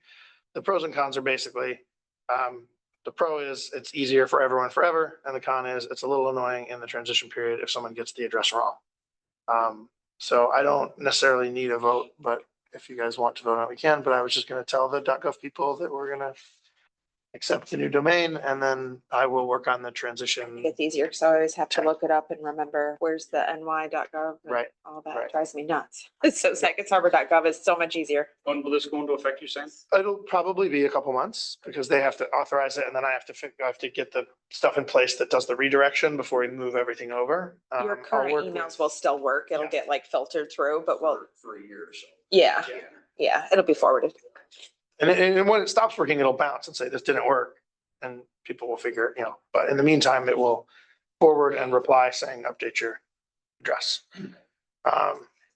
So it'll be likely a few months before there's any update on that because the .gov people have to like put it through and they have a process. It took them like 3 weeks to get back to me last time. But that is on the docket. Yeah, other than that, I have the dank report. Corey, with the lack of rain for basically all of August, I think we have our min usage from the wastewater plant when there's no infiltration. There's no groundwater to speak of. It's 4 million gallons. I'm a little concerned that means every time it's above that, it's all infiltration because August is our busiest month. The most snowbirds are here. The most cottages are full. So just, I think that's a decent benchmark for us to look at when we're hitting 9 million on a rainy April. That's a lot of sump pumps pushing into the system. And Kelly asked me why that mattered. And I did my best to answer and I'll tell you what I said and you can tell me if I'm wrong, which is that number one, we're treating twice the volume if we have twice the volume, but secondarily, it's also diluted and we're held to like a percentage drop in our contaminants. And so diluting it with relatively clean groundwater makes it all the harder to do and the plant's running twice as much. Is that about correct? In a nutshell, yes, very well. So basically this just drives home why we're doing this I&I study and what the purpose of all that is to, whatever the marginal cost of processing 1 million gallons through the wastewater facilities are, when it's rainy, we're paying that twice over, sometimes more. And, our system's in good shape, but doesn't hurt to save money and not run things more than they need to. So With our infrastructure needs, that'll help with that. you're talking about the water, the new water and sewer lines? Lines Yeah. that we need to be repaired, replaced. Yep. What else? Yeah, I think that's it for me, guys. Kelly? I just had again the foul play, November 21st. Their run reports, I don't know if you need that. They had 14 fire calls, 18 EMS, 3 MVAs. And they only had 4 calls that they didn't have enough volunteers to respond to. They are having an issue with a church on Route 3 that keeps toning out at 3 a.m. and they cannot get the homeowner.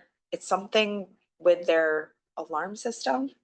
Right. And they keep going and it's like the same time and now they're so many volunteers, they're like tired of going. So now they don't even get people to show up to it. And the people that own the church, it's the one across from Atlas Fence. Is that right? It's that one. They've like had to break into the building to get the alarm to like turn the alarm off. Okay. It's been Is it a Doyle alarm? Do we know? I'm not sure. I could have to ask Aaron, but I just know it's been an ongoing issue, trying to get the homeowner to show up, get them to answer their calls. They've left lights on to be like, hey, we were here. They've left notes. I think the last time they left a note, they left all the lights on, trying to get them to understand that, hello, your alarm keeps going up, but no one answers the phone and it's 3 a.m. and it's 3 a.m. every single time. It's the weirdest thing. So Ghost for sure. they're having an issue with that. If you just ask them if it's Doyle, because my cousin runs the Okay. area for Doyle. And I'll Yeah, I don't know Figure out if if we they can know. override it or get a better Yeah, contact number for I them. can ask them.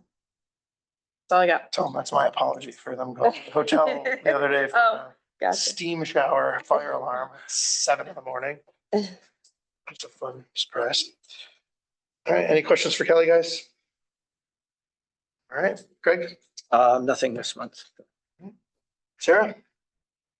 Just the flag policy, I had sent out just the draft version for everyone to kind of look at least to get us talking about it, because I was a little confused by your email, Alex. Yeah. Were you saying the one that you sent over has been in place or it was So proposed? the piece that was has is the way that we referred to how we would handle things like the pride flag request was that we would only consider flying a cause flag that was approved by New York State, but we weren't obligated to follow everything approved by New York State. It was at our discretion.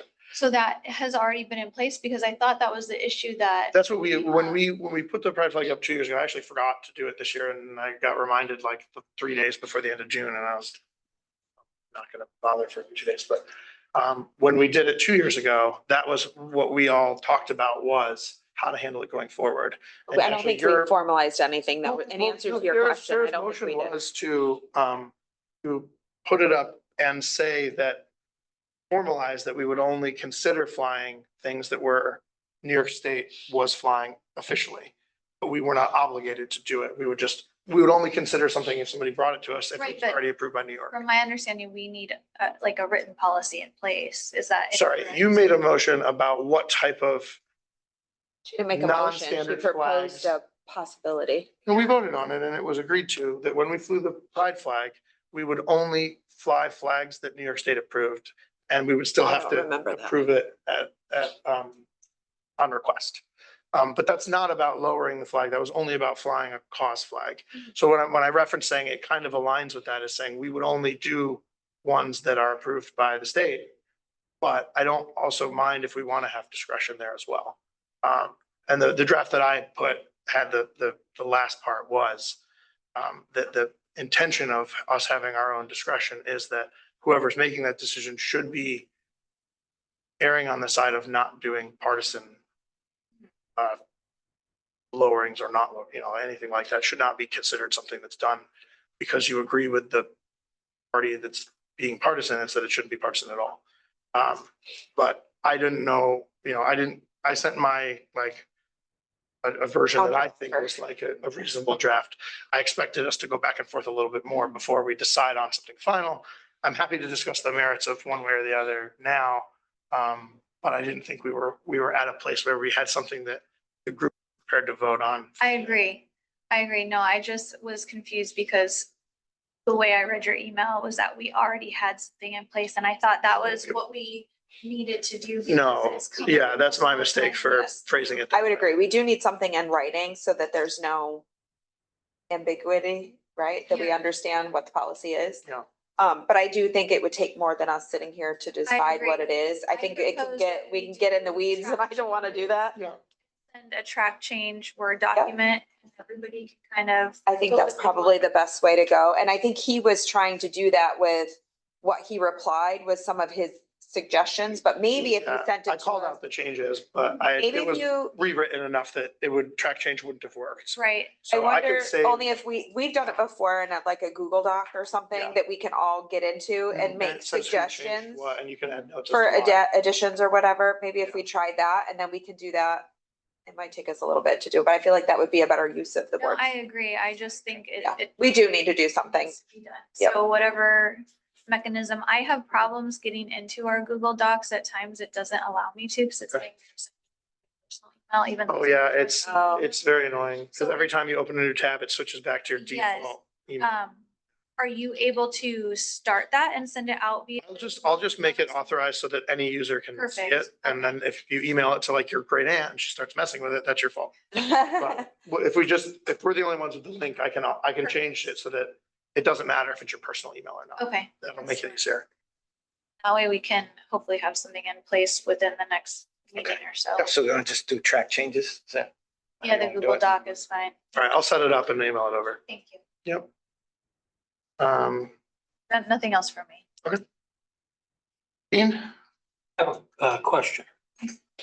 The place that went out of business over by the barracks and then reopened and closed again? Yeah. Do we know what's going on in there? I have some information. I can go through it really quickly. The only reason I'm is because I heard that it was going to be turned into a smoke shop. So, all right, I can do this quick. So the guy that ran it originally gave up. The deli was working, but he had all the other space. He wasn't really flushing out the market. It's a hard problem. And he didn't make enough money to stay with it. He decided to leave a cousin of his said that he would take over the lease to the Lawlers. The cousin was not fully aware of, or whether he knew or didn't know, the stipulations about what the use could be. When Mike Campbell was made aware that they were selling like, mostly like vapes, pocket knives They and. opened? Well, they've been open a bit. I didn't know. that. Yeah, and I think they also had like, there's like a bit of a gray area where THC is licensed, but if you like bolt another molecule onto it that doesn't do anything, it's technically legal. And then every few months they ban that and then they change it slightly chemically. So it's like Delta 9 is the term. I don't fully understand the chemistry behind it, but I've seen it sold a lot of places and I guess it was there. The Lawlers did not want that. Campbell told them he couldn't sell it there and they're, I think, preparing for it not to last long without that revenue stream allowed to them. So I have been trying to convince Luke Martin from Martin's Greenhouse to run basically what he does up in Philadelphia there. He's been my supplier for the farm stand for the last 2 years and he makes good money here and he likes Sackett's. That will be a springtime thing if this shop does not stay there. Okay, are they allowed that stuff there in the village? There's Yes, nothing that stops them, I don't think. you could argue that it's a change of use, but it's a retail shop and they did have tobacco license all the way back from Fargo's. Whether or not it's legal at large, I think is actually pretty questionable. But it doesn't matter as long, it is not a problem for us to solve if the Lawlers have already solved it by saying, hey, you can't do that. So I don't know to what extent they're currently complying with that request. I haven't been in the shop. But that's my long answer to your short question. Thinking they're not gonna do very well. People don't even know it's open. I have no idea I didn't Yeah. even know it had reopened. It's a tricky problem. I think part of it is we'll need to talk about offsite signage because everyone says, they need something at that V, but I don't think we have a provision in the village to allow that sort of thing. So that's a No, tough I spot had for a zero market to clue that it exist. had reopened Yeah. in any regard. Well, they're so. still flying they like tacked up a grand opening banner and it hasn't moved in 6 months. So Right. it's like, Thought it was the same place. yeah. That's it. All right, we did the correspondence with the tank report, we did the seeker. Jim, so for the water and sewer replacement capital fund, Yeah, that's part of the overall budget. So Corey, when we were putting together a budget, he thought it was, cross all your Ts. Yep. Need to be authorized at an hourly. yeah, so they're gonna use Jim, Which is, or they're asking to use Jim. yeah. If they weren't, they'd be using someone internal. I asked, because I assumed someone would, about the hourly rate at 75 an hour. That is pretty standard for that, or for Jim's contracts. He's been in the 65 to 70 range for that sort of consulting. And if we used BCA's internal people, it would be 150. So I'm good with it. It's part of the budget already and they need someone to do that. And Jim is inherently more efficient because he already knows all the things about the village and somewhat about the project. So I thought he was already a consultant. this, So he is this? in consults on addition? different projects. Okay. This is the So we're one just for appointing the him water for and this sewer particular replacement project. fund. Okay. That is the one we've moved forward, even though we didn't get WIA, so Okay. that our WIA application is, I guess, more shovel ready. And hopefully more attractive for them to give us the money. I just need a formal resolution. Yep. Like a motion? Okay. All right, I'll make a motion to appoint Jim Uhas as the consultant to the water and sewer replacement capital fund. All right, all in favor? Aye. All right, we already talked about the flag rules for new business. I already talked about the website, main name change. Last call for anything we missed, guys. Eric just came here to hang out with us. I can't believe he didn't have something to say. Well, we went through the seeker and I think he was here in case there was problems or Oh, questions okay. about the development. I expected him to I'll leave. come with something. Oh, is that it? She wanted some time alone? Eric, do you want to give them anything about the 1812 estates that we missed when Corey and I were talking about it or? Lots? Hmm? Yeah. I'll tell you a couple things. number one, on the lots there, we're going through the proper procedures as outlined by Corey. Going to the planning board, I believe, next month, get final approval there.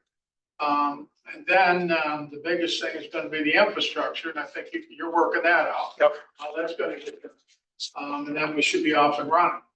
Second thing, Stone Hospital, we talked about, we got a potential buyer. The Attorney General is supposed to rule on it mid-November on, whether or not the foreclosure process goes through and how that happens. The buyer knows he can buy it at foreclosure, or I gave him a offer letter that he could sign that, move that, however he wants to do it. In the meantime, it's got to get in the LDC's hands. And that's because of the note that was out there for 50 grand. Okay. Those are the two big things. Lots will probably take 5 to 7 years to sell.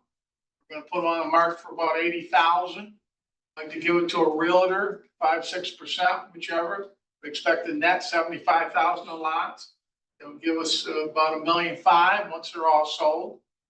Money for your coffers, money for the LDC's coffers, and put about $8 million on the tax rolls. It's a win-win. Definitely. One question I don't know when we want to address with that, guys, is about deed restrictions. I was in favor of not allowing someone to buy multiple and combine them, because we did, I think at one point you guys had an offer from someone who wanted to buy the whole field and build one house. And as I recall, you guys decided that whether that was a legitimate offer or not, that wasn't really, yeah. So I just, the purpose of that development is to put 20 new homes in the village within walking distance of the school. Not that there's a lot of places in the village that aren't, but particularly close to the school. And I don't want to get overly draconian with our deed restrictions. We already have a lot of rules and regs about what we can and can't do. But I thought that would be a reasonable one, to say that they are zoned for single family homes. So someone could still buy two and leave one empty, but they couldn't use it to build a larger 100 by 200. Is that exactly a half acre or close? Gotta have a half acre. So that's something that I'm in favor of, but it's not, super mission critical. And I don't think we need to decide that until we actually go to market with the lots. Or would that be part of the subdivision, Janet? The deed restriction considered by you? You need. Is that, do you have a, Get that figured out. do you have a strong opinion about that, one or the other? Okay, fair. Too late to have. that. I like that you articulated that, because I'm thinking the same thing. I'm falling asleep over here. The idea of reselling lots and using the proceeds to pay for the infrastructure versus borrowing. Yep. And then that's We still. don't fully, I don't think we've sussed out the legality of doing it yet. But there's a few different ways to handle the infrastructure costs, and I didn't want to dig into that today, but because it's not like mission critical. Until next month. Yeah. Anything else? Any questions for Eric, guys, while we got him? Nope, just wondering why he's here. Glad he spoke. All right, one last section for public comment in case somebody snuck onto Zoom while we weren't looking. No one. All right, I do have a comment. all right. This popped up. I had a couple of people ask me, I don't know if it was having an equipment on the LDC by the drainage ditch, but a couple of people said, what's happening there? Thinking of the planning board? Mhm. Planning board doesn't see anything. Said, I know it's under discussion. Village. When are we gonna be able to talk about it, like the public? People that live further down Ambrose or? Sure. Well, we did put together a marketing sign. And I think it's kind of like, when would your public comment, when would you have a public hearing? Dude, I don't think we need a hearing. We already approved it. We're supposed to get it here, what, next month? Yeah. Next month? No, next month, not Okay, yeah. unless you want to spend the night here tomorrow. Maybe here. So that would be to the planning board on the design and features, the planning board. In terms of the actual, like a graphic of what's going on so that you can point to it. We probably have something, I was gonna tweak it a little bit, but Corey's put one together so that like we have a poster that shows what's happening. So you can refer to people at least and they know. And then also Mike was supposed to send, when he puts his application into the planning board, he was gonna send it to our board as well, because he wanted to just look at it so he can answer questions when people say what's going on over there. If you have like a PDF or something, we can get it forwarded. It's in the computer system. Great, okay, we'll find it. The only other thing that we need to talk about is our next meeting is Oh, on Veterans Day. Do we want to do, So the staff isn't working, that's a paid holiday for them, so Sure. we should probably move that. be a to real different short meeting day. without them? Right. So we can either do it Wednesday, the 12th, the following day, to keep it in that same week. I think my schedule, so I don't have anything on. That would work for me. Do it the following day, the 12th. Does that work for you, Peggy? That is also the Hounsfield board meeting, Oh, which is fine. I mean, I think Courtney was on Zoom for a little bit. I don't know. right. We don't necessarily need to, I don't think we have anybody who has to be at both technically, right? I'm fine with Wednesday. Do it Wednesday, the 12th then. Would having the day off before be a problem for you guys just for prep? Should we move it to Thursday or is Wednesday? Oh, yeah. They didn't have. Yeah. Okay. So it's no problem at all, you mean? Is Wednesday good then? Okay, At 6:30? same time. Yeah. All right. Great. I will make a motion to adjourn the meeting. Oh, are you allowed to do that? Wait a minute. All in favor? I, Lynn did, but I'm not sure he's qualified, so I'll throw my name on there. Been seconded. Oh, I forgot, We do one long one every 4 months. That's it. We got it locked in. I forgot to say that I'm meeting with the town. They moved it from this Thursday to next Thursday, saw because they're having a Yeah. budgeting, they're doing budget work Okay. on the 16th, so we're gonna do it on the 23rd. I don't know if you have to remember, it used to be 2 or more hours every time, always. So. I know, we are getting. Oh, and we got a lot. done They today, were so. pushing 3 hours. Yeah. I feel like there was a lot to discuss tonight. This was a There long was one. more There than was a we few have that were like, recently. I knew when we started with the friggin' boots, I was like, oh, shit. Deliberate.